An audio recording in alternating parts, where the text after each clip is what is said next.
عرب کے اندر سال کے بعد عورتوں کا ایک میلہ لگتا تھا خانہ کعبہ کے پاس. صرف عورتیں اکٹھی ہوتی تھی, میلہ لگا ہوا تھا. ایک تورات جاننے والا یہودی عالم بھی آیا ہوا تھا. وہ بیویوں کے مجمع پہ نظر ڈال کے کہنے لگا, بیویوں, مرد کا کام تو کوئی نہیں عورتوں کے مجمع میں بات کرنا, لیکن میں تمہیں ایک پیغام دینے لگا ہوں.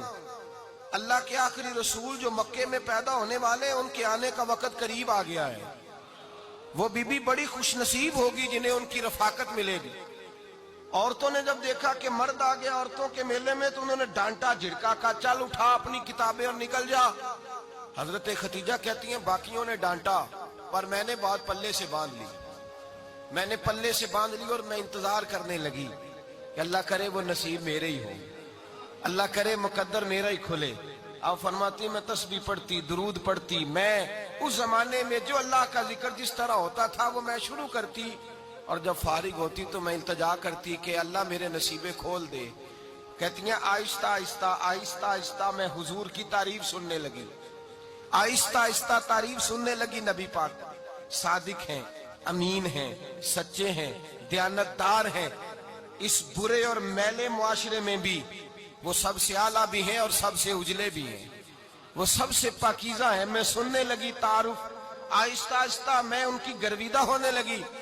ادھر نبی پاک صلی اللہ علیہ وسلم اپنے چچا جناب ابو طالب کے پاس رہتے تھے. قحط آ گیا, حالات بگڑ گئے. حضور سید عالم صلی اللہ تعالی علیہ وسلم سے چچا کہنے لگے, بیٹے اگر مال تجارت لے کے شام جاؤ تو بڑا نفع کماؤ گے, ہمیں ضرورت بھی ہے, اور اگر ہو سکے تو ختیجہ کا مال لے کے جاؤ. نبی پاک نے کہا چچا میں نہیں کہوں گا کسی سے جا کے, میں نہیں کہتا کسی سے جا کے, جو میرے نصیب میں ہوگا میرا رب خود عطا فرمائے گا, میں نہیں کہوں گا. مصطفیٰ نے تو نہیں کہا. حضرت خدیجہ رضی اللہ تعالیٰ عنہ کہتی ہے میں نے خود اپنی خادمہ کو بھیجا. میں نے کہا جا کے پوچھو تو صحیح کہ میرا مال قبول ہوتا بھی ہے کہ نہیں, پوچھو. نبی پاک صلی اللہ علیہ وسلم سے پوچھا. حضرت خدیجہ کی خواہش ہے کہ آپ مال لے کے جائیں. حضور نے قبول کر لیا.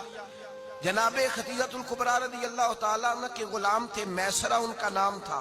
جناب خدیجہ نے ان کو ساتھ بھیجا. فرمایا ایک 3 باتیں ارشاد فرمائی. ایک تو فرمایا سارا رستہ غور سے دیکھنا میرے نبی کے ساتھ کیا معاملات درپیش ہوتے ہیں. ابھی اعلان نبوت نہیں کیا. فرمایا ذرا غور کرنا, میرے مصطفیٰ کا مطالعہ کرنا اور مجھے واپس آ کے سبق سنانا. وہ جو تم نے چہرہ بددعا کی تلاوت کی ہو ذرا مجھے واپس آ کے سنانا. جنہاں نے دل بر جانی ڈٹھا ہو اکھیاں ہی تک لیاں, تو ملے ہوں تے ساجن ملیا ہوں ناساں لگ پئیاں. ذرا جا کے نا تلاوت کرنا اور مجھے دکھ. اور دوسرا فرمایا تم میرے غلام ہو تو مصطفیٰ کے بھی غلام بن کے رہنا. میں سنتی ہوں کہ کردار کے, افکار کے, نظریات کے, عظمت کے بلند و بالا, وہ جیسے کہیں ویسے کرنا. اور تیسری حضرت خدیجہ نے نصیحت فرمائی. فرمایا محمد ابن عبداللہ صلی اللہ علیہ وسلم کی رائے سے اختلاف نہ کرنا. یہ چلتے ہوئے معاہدہ کیا, جو وہ کہہ دے سو کر جانا. غلام کہتے ہیں میں ساتھ گیا, باتیں میں نے سن لی, لیکن جب سفر شروع ہوا نا ابھی چند منزلیں طے ہوئی تھی. میں نے کہا خدیجہ آپ نے کیا نصیحت کرنی تھی, ان کے ساتھ جو رہے گا وہ ان کا غلام ہی بن جائے گا. ان کے ساتھ جو رہے گا تو اجے میرا محبوب نہیں ڈٹھا جن ویکھ کے چن شرماوے, جے رکھے ہاتھ پھلاں وچ ہاتھ نال پھلا رل جاوے, تے ادھی راتی چن چڑھ جاندے جدوں جلوہ فرماوے. مایا جو بھی ساتھ رہتا غلام ہو جاتا. میسرہ کہتے میں گیا, تجارت شروع ہوئی.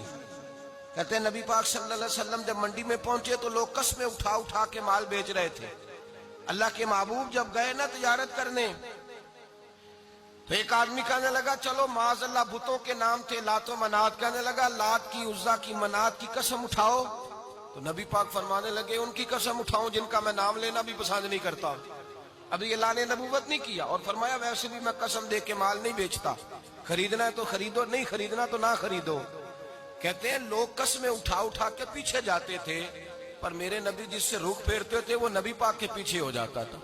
ماتے کئی گنا زیادہ نفع کمایا. ہم رستے میں تھے, حضور ایک درخت کے نیچے آرام کرنے لگے.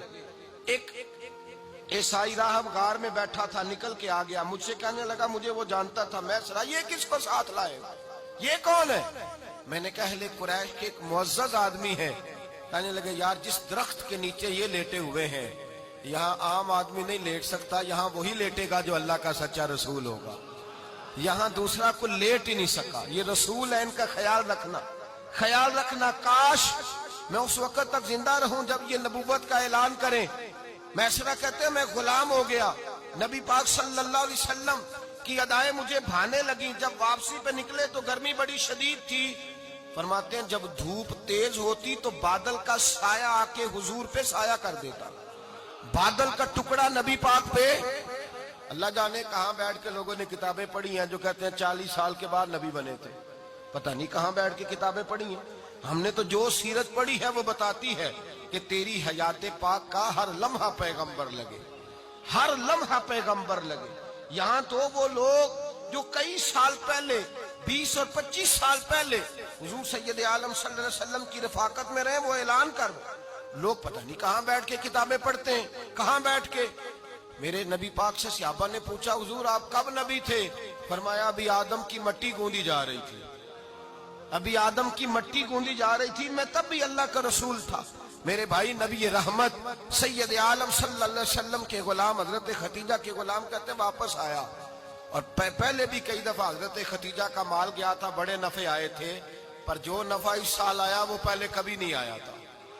کہتے ہیں مجھ سے حضرت ختیجہ کی سہیلی بھی بیٹھی تھی, میں بھی آ گیا, اور جناب ختیجہ کی سہیلی کہنے لگی چل مال کے بارے میں کچھ بتا, کتنا بکا؟ میں نے کہا مال چھوڑو, مصطفیٰ کی سنو. اور پھر کہتی چلو ٹھیک ہے, بادل سایہ کرتا تھا, چلو ٹھیک ہے, تم سے راہب نے پوچھا تھا, یہ صحیح ہے انہوں نے تیری سارے رستے بڑی خدمت کی, تیرا بڑا خیال رکھا, پر یہ بھی بتا تجارت کیسے ہوئی؟ تو میسرہ کہنے لگا زندگی میں نے بھی ساری گزار دی ہے, پر اس رسول کے ساتھ 4 دن ہی گزارے ہیں. حد ہو گئی مجھ سے, اور کچھ نہ پوچھو, اور کچھ نہ پوچھو. آ میرے دل آمنہ کے لال کی باتیں کرے, اور کچھ نہ پوچھو, بس ذکر ان کا چھیڑیے ہر بات پر, اور چھیڑنا شیطان کا عادت کیجئے. بس مجھے حضور کے تذکرے بیان کرنے ہیں, ذکر مصطفیٰ کرنا ہے. حضرت ختیجہ الکبریٰ بڑی متاثر ہوئی, کہتی ہیں مجھے درجنوں لوگوں نے پیغام نکاح دیا تھا, پر میں نے سنی نہیں تھی. میں نے نفیسہ کے ہاتھ پیغام بھیجا, میں نے کہا میری عمر 40 سال ہے, ان کی 25 سال ہے, اور میرا احوال اور طرح کا ہے. وہ شہنشاہ ہے, جا کے پوچھو تو صحیح, بھلا میں قبول ہوتی ہوں؟ پوچھو. نفیسہ کہتی ہیں میں آئی تو وہ خاتون جن کے لیے لوگ بڑے بڑے قریش پیغام دیتے تھے, پیغام لے کے آئی, تو رسول پاک نے عجیب رنگ بیان کیا اپنی سیرت کا.